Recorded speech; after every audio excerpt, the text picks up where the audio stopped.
Hello, everyone. Welcome to Sleep Space.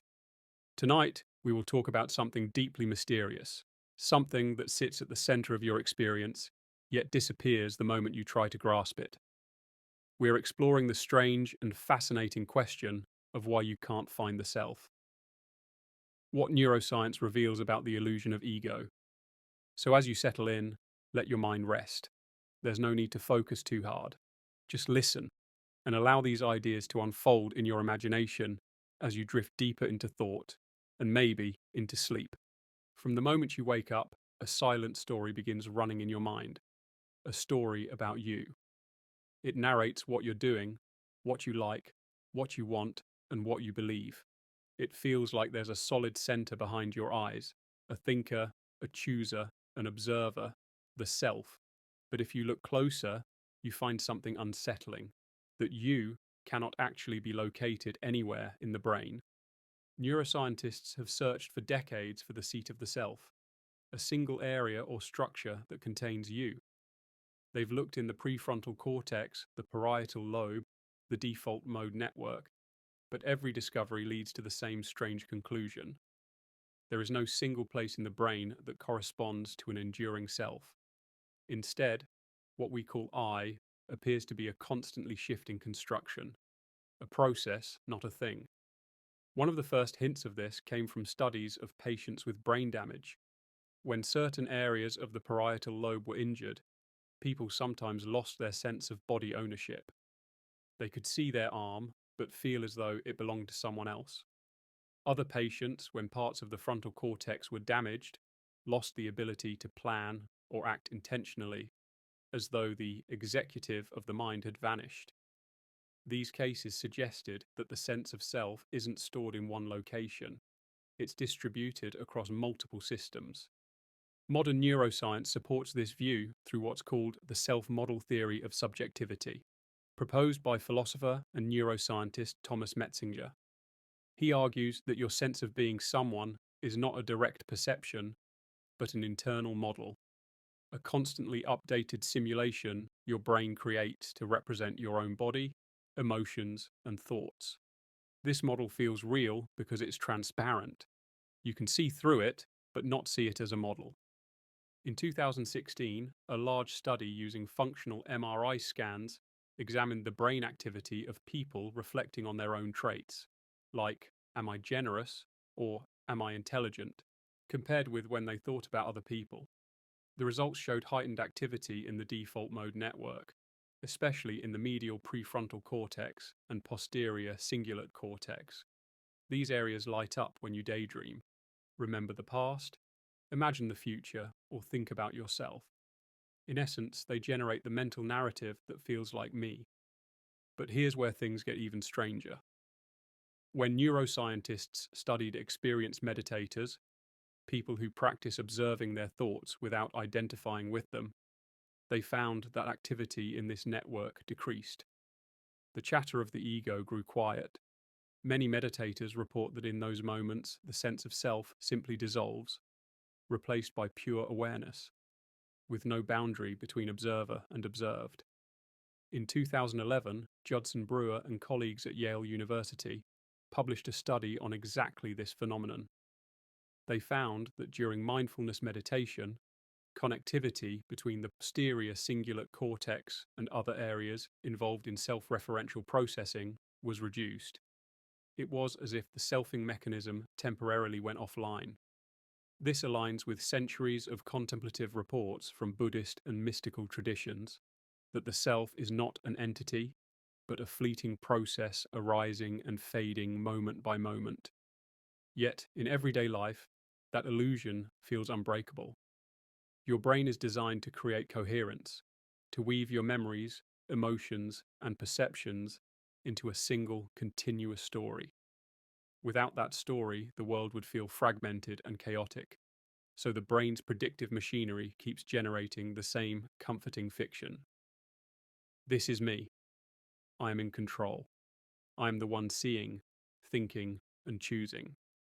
But what if that you is just a convenient interface, like the desktop on a computer, showing neat icons that hide the complexity beneath?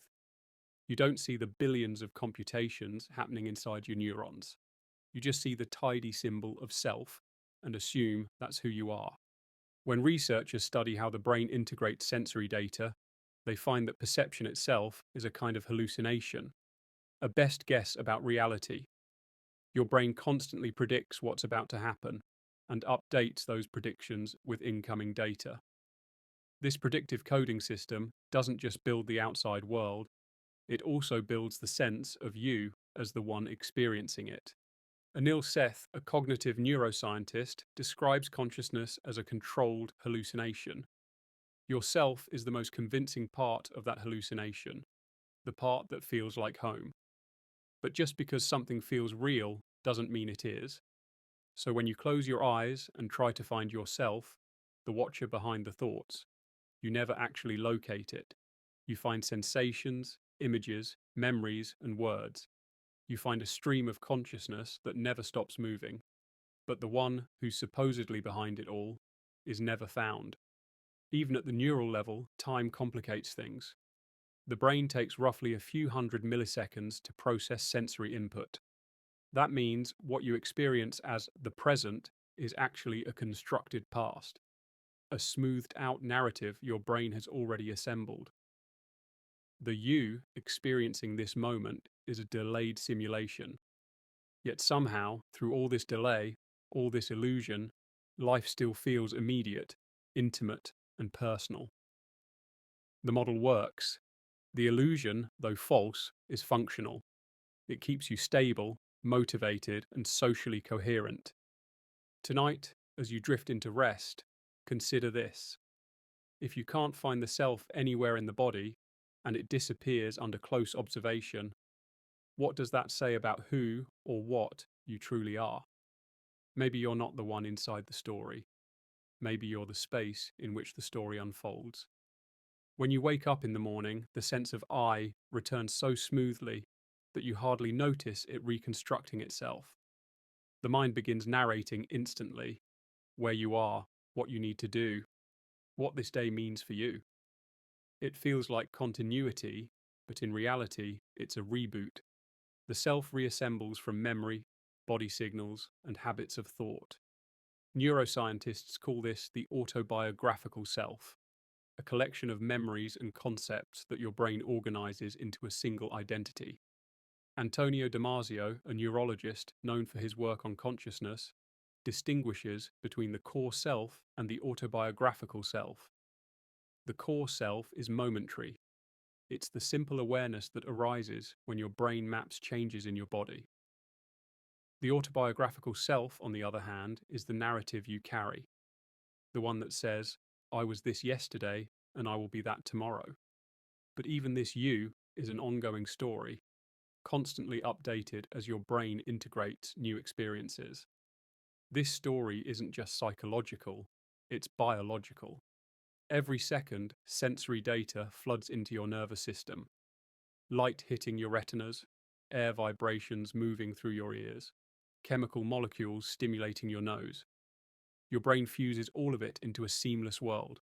At the same time, it also fuses internal signals, heartbeat, muscle tension, gut sensations, into a bodily sense of me. The process is so rapid that you never see the stitching. You only see the finished image. I am here. One experiment that reveals this stitching is the rubber hand illusion. When a person's real hand is hidden and a fake rubber hand is placed in front of them, both are stroked with brushes in perfect synchrony. After a few moments, the person begins to feel as if the rubber hand is their own. The brain adopts the fake limb into its body map because the visual and tactile signals align. This simple trick shows that even your body sense, a foundation of the self, is negotiable, a construction that can be rewritten. More advanced versions of this illusion use virtual reality. In 2007, neuroscientist Henrik Ehrson placed subjects in a 3D setup where they could see themselves from behind, as if their consciousness had shifted outside their body. When researchers gently touched their chest while simultaneously showing a virtual body being touched in front of them, participants reported the uncanny feeling that they had left their bodies. The self had relocated simply because the brain's multisensory map had been reprogrammed. These findings suggest that your self-experience depends on the brain's ability to integrate inputs from the body and environment. When this integration falters, the self can fragment.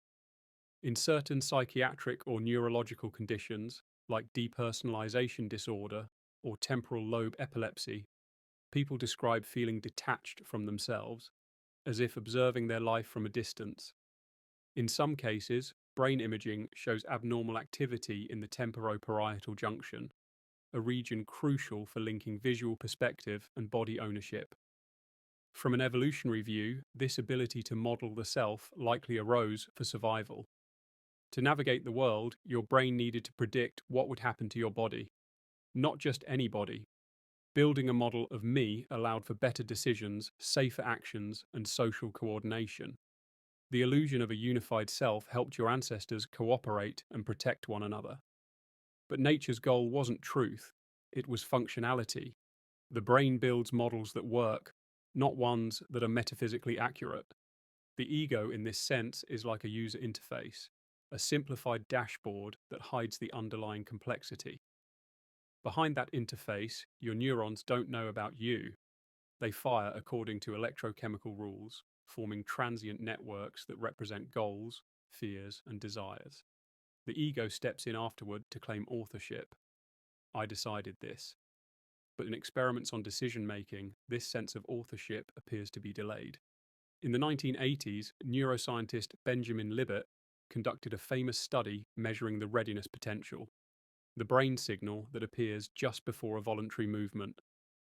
Participants were asked to flex their wrist whenever they felt like it and report the exact moment they became aware of deciding. Libet found that brain activity predicting the movement occurred several hundred milliseconds before the conscious intention arose. In other words, the brain had already begun to act before you decided. Later studies refined and extended this result. Using fMRI, researchers like John Dylan Haynes showed they could predict a person's decision up to 7 seconds before the participant consciously made it. The implication is startling. Consciousness may not initiate decisions. It merely observes them and weaves them into a coherent story afterward. The self, then, may be more of a narrator than a controller. Still, this narrator plays a vital role. It integrates, explains, and maintains continuity. Without it, experience would fragment into isolated moments, each disconnected from the last. When people take certain anesthetics or enter states of deep meditation, or even during REM sleep, the narrative self can loosen or dissolve. Upon waking, there's often a strange difficulty in describing what you were during that time. There was awareness, perhaps, but no storyteller to anchor it. In neuroscience, this distinction is sometimes framed as the minimal self versus the narrative self. The minimal self is the immediate sense of being an experiencing subject, the I am. The narrative self is the extended story that unfolds through time, the I was and I will be. These two layers work together to create the illusion of a solid identity. Yet under scrutiny, both are unstable. The minimal self fluctuates with each sensory moment, and the narrative self constantly rewrites the past to fit the present. Memory research reveals this rewriting process clearly. When you recall an event, your brain doesn't replay a fixed recording. It reconstructs the memory from scattered fragments stored across different regions. Each time you recall it, it's subtly altered by your current emotions and beliefs. Over years, your life story becomes a polished fiction, edited countless times. The you who existed 10 years ago is not the same neural pattern as the one listening to this now. But the brain smooths over the differences, maintaining the illusion of one continuous identity. Even language reinforces it. The way you say I think, I feel, or I remember implies that a single agent stands behind all experiences. But grammatically convenient does not mean neurologically true. The I is a linguistic shortcut for a much more dynamic system, a constellation of neural processes synchronizing for a moment, then dissolving. So if the self is not a thing but a story, What exactly is listening right now? It's not the ego nor a permanent observer, but consciousness itself, raw awareness without fixed boundaries. It's what remains when all narratives pause. Neuroscientists can study its correlates: gamma oscillations, thalamocortical loops, global workspace activation, but the essence of awareness itself remains elusive. Some researchers, like Christoph Koch and Giulio Tononi, propose that consciousness arises from the integration of information, how much a system's internal states are interconnected and self-reflective. In this view, the self might be the brain's way of measuring that integration, a high-level summary of countless interactions below awareness. Others, like philosopher Daniel Dennett, argue that there's no central experiencer at all, only a narrative center of gravity, an abstract construct with no physical location, much like the center of mass in physics. Each theory points toward the same unsettling realization: the self is not what it appears to be. It's not the solid pilot of your mind, but a useful mirage, a mirage that allows the organism to function, relate, and survive. When that mirage fades, what's left isn't nothingness, but the pure, open field of experience itself. Imagine walking through a crowded street. Your senses are flooded with movement, light, and sound. You feel your body moving through space, weaving among others. There's a clear boundary between you and the world, a line that says, "This is me," and "that is everything else." But from a neurological perspective, that line is artificial. The brain constructs it moment by moment, using sensory predictions and internal models to create a sense of separation that doesn't physically exist. The brain's default mode, network, plays a key role here. It's most active when you're not focused on external tasks, when you're daydreaming, remembering, or thinking about yourself and others. This network binds together the fragments of your identity, your preferences, fears, and self-image. It's the author of your inner monologue, the whispering voice that comments on everything you do. But when neuroscientists compare brain scans of people during tasks that demand attention, or deep states of meditation, this network quiets down, and when it does, something profound happens. The sense of being a separate self begins to dissolve. This isn't a mystical idea, it's measurable. In 2011, a study by Judson Brewer at Yale found that experienced meditators could intentionally deactivate regions of the default mode network, especially the posterior cingulate cortex, the same region that lights up during self-focused thought. Participants described feeling a loss of boundaries between themselves and their surroundings, emerging with the present moment. The brain activity matched the reports. The machinery that maintains the eye had gone offline. What this suggests is that the feeling of selfhood, of being a distinct observer behind the eyes, is not constant. It's an emergent state dependent on specific brain patterns. When those patterns change, so does your sense of identity. You are literally not the same you from one moment to the next. Even in normal waking life, the self flickers. Neuroscientists estimate that conscious perception updates about every 100 to 200 milliseconds. Between these updates, there are brief gaps, micro moments of unawareness, but your brain seamlessly fills them in, creating the illusion of a continuous, unbroken stream of consciousness. The same process happens across larger scales. Your personality, your memories, your story all seem to flow continuously, but underneath, they're constantly being reassembled from fragments. This reconstruction becomes especially clear in cases of split brain patients, individuals whose corpus callosum, the bridge between the brain's hemispheres, has been severed to treat severe epilepsy. In these patients, the two hemispheres can no longer communicate directly. When researchers present information to one hemisphere, it can guide behavior independently, often without the other side knowing. One famous case involved a patient whose right hemisphere, which controls the left hand, would begin buttoning a shirt while the left hemisphere and a right hand simultaneously unbuttoned it. When asked why the speaking hemisphere, which didn't initiate the action, would calmly invent an explanation. Oh, I was just fixing my shirt. This phenomenon is known as confabulation, and it reveals something astonishing. Even when one half of the brain has no idea why something is happening, it still constructs a story to explain it, because the narrative self cannot tolerate gaps. It must make sense of everything, even if that sense is false. The implication is that your mind is constantly performing this same trick on a subtler level. Every emotion, impulse, and thought has neural origins you don't consciously access. The self steps in after the fact to organize them into a coherent identity. I felt angry because of what she said. I decided to do this because it's the right thing. But these reasons are often post hoc, comforting rationalizations generated by the storytelling brain. In 2013, neuroscientists Michael Gazzaniga and Roger Sperry, who pioneered split brain research, proposed that the left hemisphere acts as an interpreter, a module dedicated to weaving a cohesive narrative from the chaos of perception and behavior. It doesn't necessarily report the truth, it reports coherence. Its goal is not accuracy, but continuity. This narrative building instinct runs deep. From an evolutionary standpoint, social animals need stable identities. To build trust and cooperation, others must predict your behavior.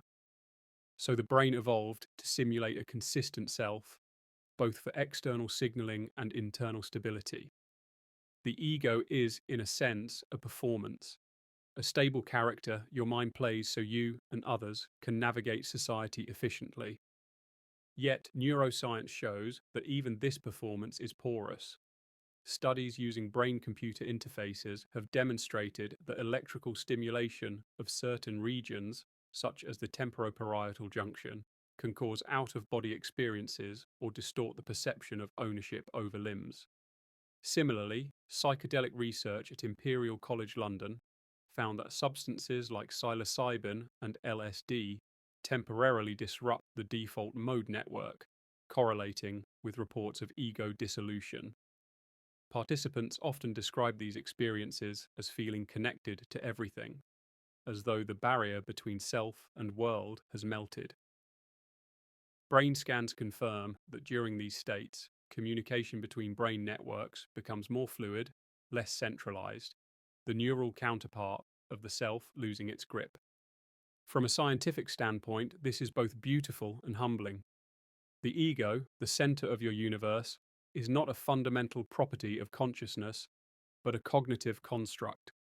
It's like a wave pattern in water, visible, dynamic, but inseparable from the ocean beneath it. When the pattern fades, the water remains. This doesn't mean you don't exist. It means you exist differently than you imagine. You are not a static entity living inside a body. You are the process of existence itself, the ongoing dance between brain, body, and environment. The you that you think of as constant is more like a verb than a noun, an unfolding, a stream, a living process. Modern theories like predictive processing describe the brain as a prediction engine, constantly anticipating sensory input and minimizing the error between what it expects and what it receives. The self is part of that prediction, a model that helps the brain forecast how sensations relate to its own body. In this framework, the ego is simply the brain's best guess about who is having the experience. But what happens when that guess is questioned, when awareness turns inward and asks, "Who am I?" If the model tries to model itself, it encounters paradox. The observer cannot observe itself directly, only representations of itself. The result is a kind of cognitive mirroring, a feedback loop that produces confusion, awe, or silence. This is why deep introspection often leads to the realization that there's nothing solid to find, only awareness aware of awareness. In those moments, the machinery of selfing pauses. The brain's narrative circuits quiet, and experience remains, vivid, boundaryless, and free of interpretation. Neuroscience can measure the correlates of this state, but its essence remains beyond description. It is not a mystical claim, it's a phenomenological fact. When you stop constructing a self, the world doesn't vanish. Only the sense of ownership does. What's left is presence, the raw immediacy of being, unfiltered by the constant commentary of me. There's a peculiar thing about how the brain tells time. It doesn't perceive the world as it truly happens, but as a smoothed out sequence. Every fraction of a second, sensory information is delayed, processed, and stitched together before it reaches awareness. You never experience reality as it is, only as it was, already edited by your nervous system. This means the self you feel right now is always slightly in the past. Neuroscientists estimate that perception lags by roughly 80 to 200 milliseconds behind real events. That might not sound like much, but in that fraction of a second, your brain builds an entire internal movie, complete with color, sound, emotion, and meaning, and presents it to you as the present moment. The illusion of continuity depends on that delay. It's how the brain hides the seams between each frame. If the self is the viewer of this internal movie, then what it's watching is always an echo. The you who believes they're choosing, thinking, or feeling in real time is actually responding to a simulation that has already been rendered. The self, in this sense, is not a participant in consciousness, but a commentary on it. That commentary, the voice inside your head, is a fascinating structure. It feels like you because it speaks in your language, uses your memories, and reflects your emotions. But research shows that inner speech arises from the same neural mechanisms that produce spoken language, especially in Broca's and Wernicke's areas. The difference is that the vocal muscles are inhibited, and the sound exists only in the auditory cortex. The brain talks to itself and then believes the voice it hears. It's a closed loop. Studies using brain imaging have even detected predictive activity in speech areas milliseconds before the inner voice becomes conscious, suggesting that your brain is generating and perceiving your thoughts at the same time. You're both the speaker and the listener, but neither is truly you. They are neural processes interpreting each other. This realization leads to a profound shift in understanding. The self is not an entity observing the mind, it is the mind observing itself. And because the observer and the observed are made of the same material, the separation between them is artificial. In 2014, neuroscientist Chris Frith proposed that the sense of agency, the feeling that I am the one causing my actions, is built through prediction. The brain constantly estimates the sensory consequences of its movements. If the predicted outcome matches the actual outcome, it concludes, I did that. If not, it may attribute the action to something external. This mechanism explains why, in certain disorders like schizophrenia, patients may feel that their thoughts or actions are controlled by outside forces. The prediction loop has broken. So the feeling of ownership over thought and movement is not evidence of a real self, but of a functioning prediction system. When it works smoothly, you feel unified. When it glitches, the illusion wavers. Philosophers and neuroscientists alike have grappled with this paradox. David Hume, in the 18th century, wrote that when he looked within, he never found a self, only a bundle of perceptions. Today, fMRI scanners confirm his observation. The self is a bundle indeed. Perception, memory, attention, and emotion intertwined in a dance that never stops moving. The sense of being a continuous I is partly memory's doing. The hippocampus records and organizes experiences into a coherent timeline, while the medial prefrontal cortex integrates them into your self-concept. Without that cooperation, the thread of identity unravels. Patients with hippocampal damage, for instance, often lose the ability to remember personal events, and with it, the ability to imagine a future self. They exist in an eternal present, unable to project continuity. To them, I becomes a flicker that keeps resetting. In ordinary life, you rarely notice these subtle gaps because your mind fills them automatically. the same mechanism that makes you see a spinning fan blade as a solid circle. Persistence of vision applies to your mental identity. You are many moments blurred into one. But what happens when that blur fades, when consciousness catches itself in the act of self-construction? This is where neuroscience meets contemplative insight. Advanced brain imaging on practitioners of meditation, psychedelics, and sensory deprivation shows similar neural signatures: decreased connectivity in self-referential regions, increased global integration, and heightened sensory clarity. The subjective reports are strikingly similar across cultures and methods: a sense of vastness, of being both nowhere and everywhere, and a release from the compulsion to define oneself. One 2018 study from Johns Hopkins on psilocybin-assisted therapy described this as ego dissolution followed by reintegration. Participants reported that during the experience, their usual boundaries dissolved completely. Some felt like pure awareness, others like part of an infinite system. When the sense of self returned, many described a lasting reduction in anxiety and self-centered thinking.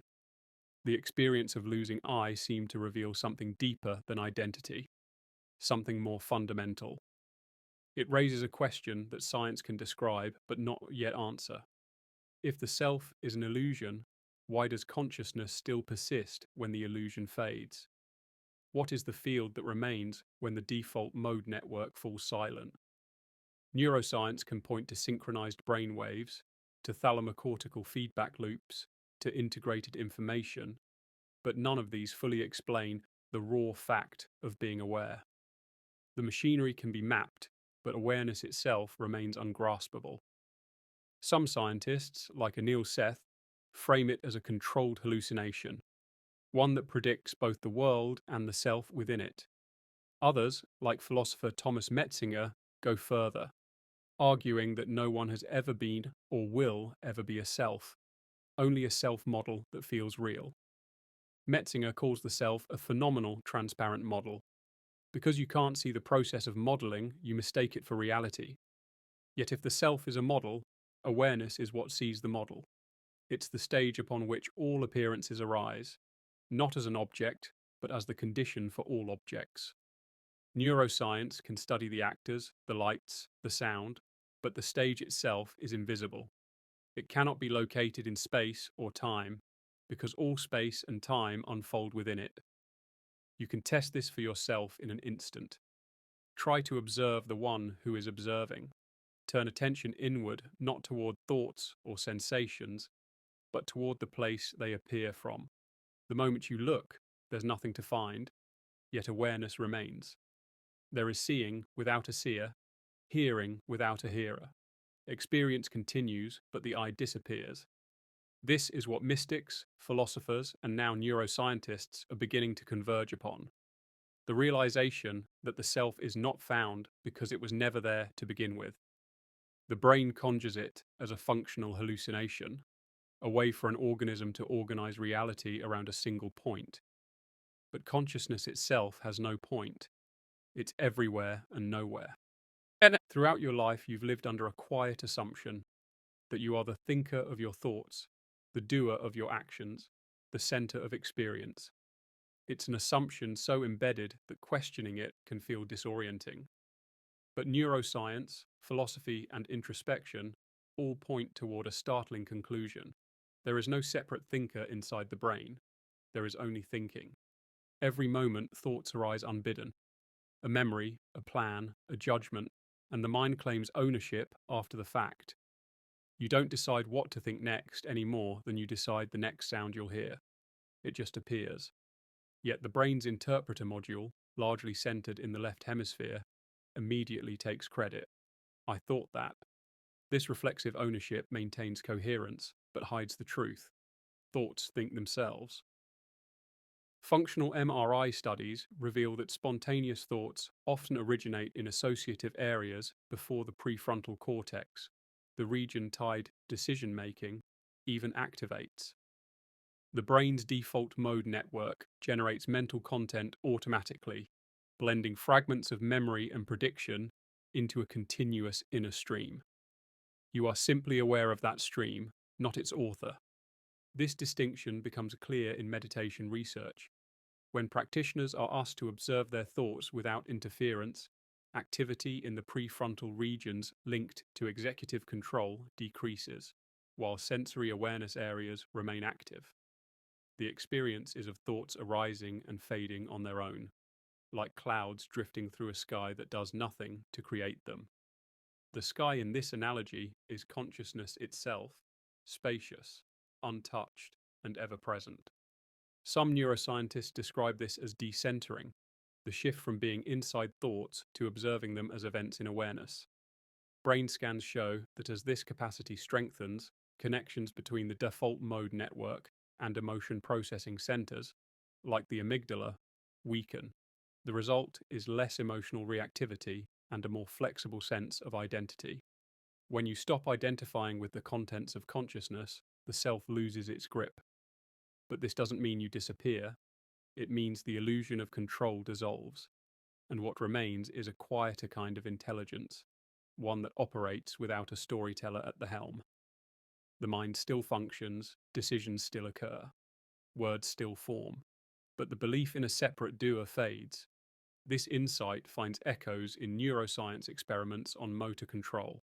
When participants are asked to press a button whenever they wish, their brains show predictive activity milliseconds before the conscious intention arises. It's as if the brain decides first, and awareness narrates afterward. But instead of seeing this as a limitation, some researchers interpret it as evidence of a deeper integration. Awareness doesn't need to initiate every action.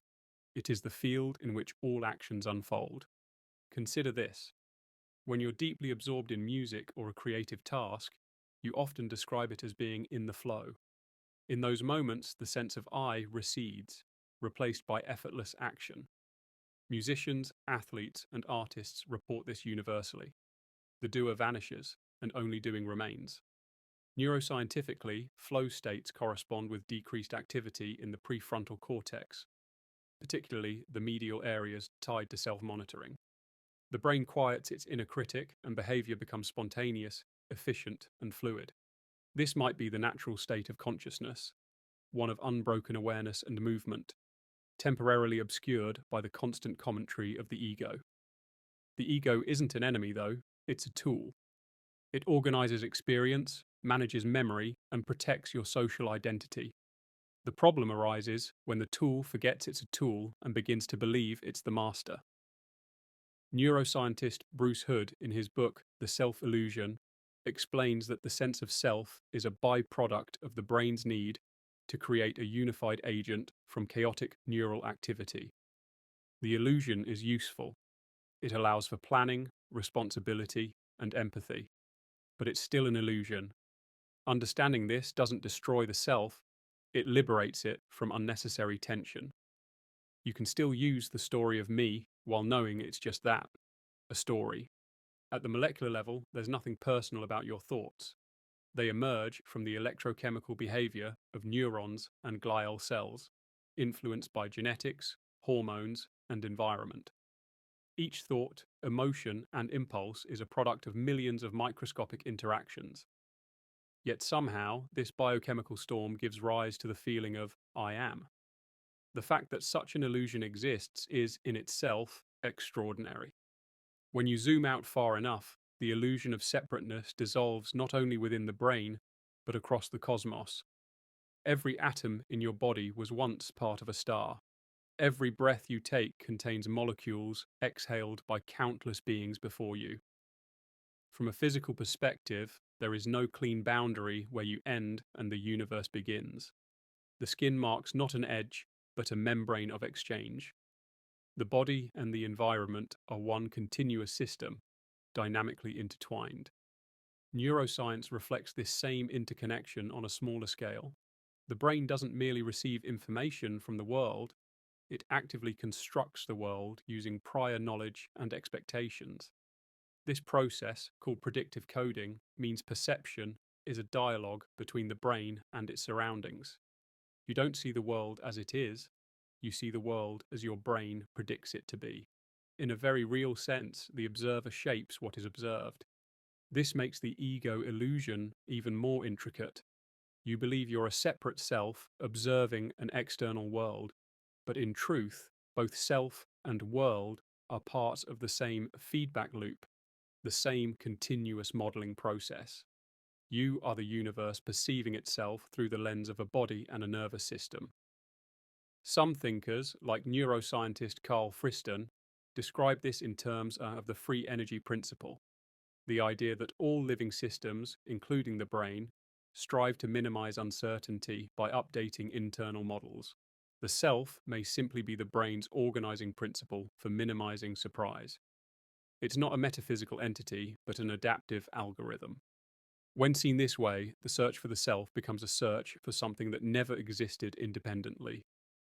You're not inside the body looking out. The body and brain are activities within the field of awareness that has no boundary. And yet this awareness doesn't belong to you, because you are one of its appearances. Ancient traditions intuited this long before neuroscience caught up. In certain Eastern philosophies, the self is likened to a wave on the ocean, temporary, expressive, yet inseparable from the sea. The wave may say, "I am separate," but the ocean knows better. Similarly, your consciousness may identify with a particular shape, a particular life, but what you truly are is the total movement beneath it. Science can describe the neural correlates of this realization: the quieting of the default mode network, the synchronization of sensory areas, the loss of boundary integration, but the experience itself transcends description. It's not an idea or theory. It's a direct recognition that the observer and the observed are one process. And once that is seen, even momentarily, something subtle changes. Life continues, the story resumes, the ego reforms, but there's a new transparency. You no longer fully believe the fiction. The self remains a useful mask, but not the face behind it. If you've followed this far, you may begin to sense a quiet strangeness. The idea that the you, who thinks, plans, and remembers, might be a construction, not an entity, isn't just a concept to analyze. It's something that can be felt. The more you look for the self, the less you find. The more you observe thoughts, emotions, and sensations, the clearer it becomes that all of them simply arise and fade on their own. In neuroscience, this realization has a clear footprint. Studies of advanced meditators, those who spend thousands of hours observing their own awareness, show profound changes in how the brain organizes identity. The posterior cingulate cortex, a key hub of the default mode network, shows reduced activity when the sense of self dissolves. The mind stops narrating, the eye stops weaving its story. What's left is open awareness without center or boundary. The implication is staggering. The brain can function without the illusion of self at the helm. Perception, decision-making, and even complex problem-solving continue, but they no longer orbit a fictional core. This is what neuroscientist Anil Seth refers to as a controlled hallucination, the brain's best guess of what you are, useful but never real. The sense of being a self is just one more predictive model, a story told to keep the system stable. But here's the beauty in it. Once you see that the story isn't the storyteller, life becomes lighter. The pressure to defend an identity softens. You begin to experience yourself as the movement of life itself, the same consciousness that animates everything. It's not that the self disappears, it's seen for what it is, a temporary performance within something much vaster and calmer. You can think of it like a dream character realizing that it's made of the dream. The dream continues, but the fear and striving relax. There's a kind of cosmic humor in it, the realization that the universe spent billions of years creating a brain capable of pretending to be separate, only to wake up to itself through that same illusion. Philosophers like Thomas Metzinger have suggested that the self model is necessary for survival, yet optional for peace. Once it's recognized as a model, it loses its tyranny. You can still use I and me, still play your role in the human story, but now you know it's a role, and that awareness frees you. If the brain is a stage, consciousness is the silent audience. Thoughts, emotions, sensations, they are the actors. The show never stops, but the audience doesn't need to intervene. It simply watches, allowing each moment to unfold and dissolve back into silence. And in that silence, something subtle awakens. Not the self, but awareness itself recognizing its own stillness. That is what remains when the illusion of I fades. Pure, undivided presence. As you drift deeper into this understanding, notice how peaceful it feels to not have to hold on. You don't need to manage every thought or control every outcome. Life has always been moving on its own. The waves of the mind rise and fall, but the ocean beneath them is utterly still. That stillness is what you are. So as you rest tonight, allow yourself to let go of the effort to be someone. Let the brain stories settle, the thoughts lose their urgency, and the sense of I gently fade into the quiet space of awareness. You don't have to find the self, because the one who's looking is part of what's being looked for. Just rest as the awareness itself, timeless and calm, watching the gentle play of mind and breath. The body breathes, the world moves, the stars continue their silent motion, all without anyone needing to control it. This is the peace that comes when the search ends. The self was never lost because it was never there to begin with. Only consciousness remains, vast, luminous, and free. So close your eyes and let yourself sink into that vastness. There's nothing to hold on to, nothing to defend, and nothing missing. The quiet you feel isn't emptiness, it's everything. The world breathes you, and you are the world breathing back. Good night and sleep deeply in the awareness that you are already home.